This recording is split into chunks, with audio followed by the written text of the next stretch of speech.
Hi, this video will demonstrate how to set up automated payments in ActionFlow. First, I want to say a brief word about my philosophy here. I created ActionFlow to help companies be more efficient, and I want to practice what I preach. So I use a convenient and secure third-party system to collect payments. I want to spend my time making ActionFlow better and supporting customers and finding new customers and not trying to collect payments. If you as a customer like ActionFlow, I expect you to pay for it, obviously. If you don't like it, there are no obligations and no contracts, and you can stop payment at any time. So having said that, let me demonstrate how to set up the automated payments. You'll want to go into the administration link, which is right here.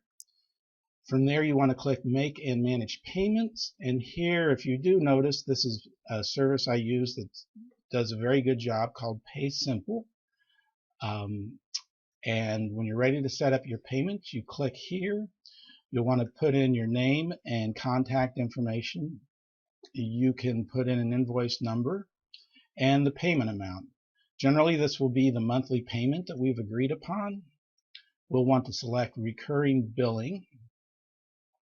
And typically the first payment will be a little different. You can pick first which day of the month you want it to go on. So let's say $500 a month, first of the month. You don't have to pick an end date. And often there will be a custom first payment where the first payment is different than the ongoing monthly payments. And you can put a payment date there and a payment amount there and a payment date. And then you simply enter the information from your checking, from your checks, the bank name, the routing number, the account number, and then your billing address.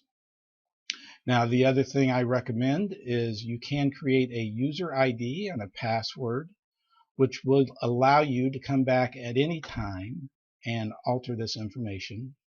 If you do have a user ID and password from this original screen, you can put it in here, and that will allow you to edit the information. Thank you.